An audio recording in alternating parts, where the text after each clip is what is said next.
What's up guys, this is episode 6 of Demystify. My name is Selim Shemi and today we are going to talk about the future of voice technology.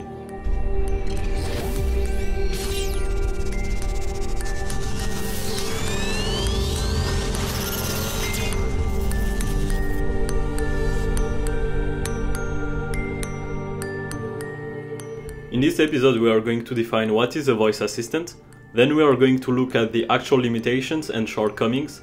After that we are going to see what's next for voice technology, and finally we are going to talk about the Internet of Things. Let's begin with the basics. What's a voice assistant? Basically a voice assistant is a program that understands natural language and completes tasks for the user depending on his voice commands. It saves time, and that's very important because people pay for time, and it can make your life easier by giving you what you want, such as the news, the weather, or the time when the next train will come. Alexa, what do you do? I can play music, answer questions, get the news and weather, create to-do lists, and much more. You might have heard of many voice assistants in the marketplace. Here are some of the most famous voice assistants: Siri, Google Assistant, Alexa, Bixby, or Cortana.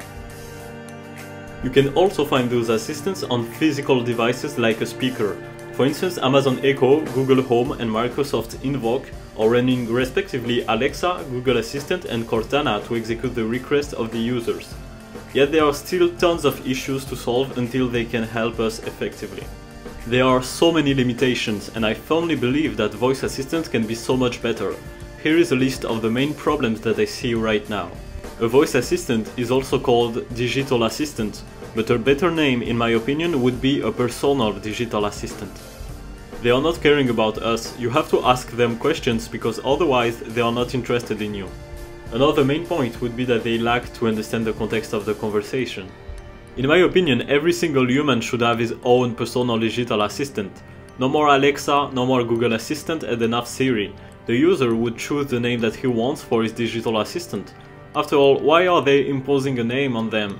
It's funny, but I just don't want someone to impose me a name for my assistant. I know that it seems trivial at first sight, but I truly believe that it's important. Every single human should be enhanced with his own digital assistant. He should be calling her by any name he wants.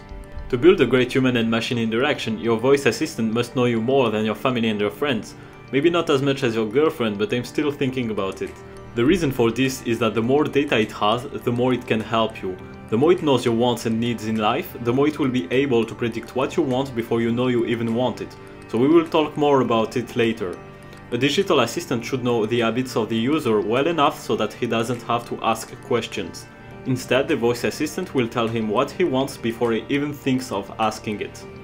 And last but not least, the main focus must be to give voice assistants a strong understanding of speech. There is almost no dialogue, no long-term interaction. It is impossible to build a human and machine interaction without understanding.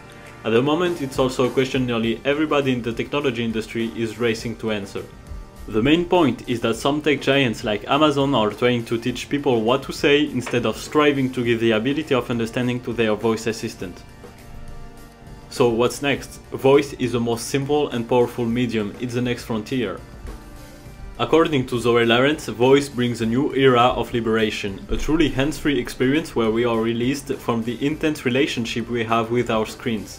There are huge opportunities for brands that can play a role in that liberation. She added that brands need to enter into the environment very carefully. Their presence needs to feel appropriate and non-invasive. We are moving from an era dominated by digital screens to one where technology will be embedded in every object without a user interface. The smartphone interface will be replaced with the gestures, voices, and brain activity.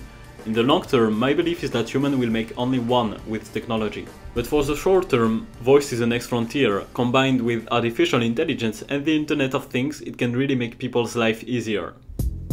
The Internet of Things represents all the devices and sensors connected to the Internet. According to the IDC Digital Universe update, the number of connected devices will expand from 20 billion today to 30 billion by 2020 to 80 billion by 2025. If all objects are connected to a platform, then it can bring us diverse information, updates on where to park or on our personal health. For example, imagine that you have a device that detects the stress via blood pressure. It will share data with the platform, conducting your voice assistant who turns on classical music for you to reduce the stress. My belief is that all objects will share data. Your voice assistant will be the new interface for you to communicate with objects. Soon enough, digital assistants will be interacting with every object, such as fridges, cars, and even the workplace. Besides, how do we best combine our human staff with technology? That's a huge question. Powerful technologies like IBM Watson analyze hundreds of millions of pages of data in seconds to support a physician's diagnosis. All those devices are creating data, so we will see a humongous expansion of the data being created by them.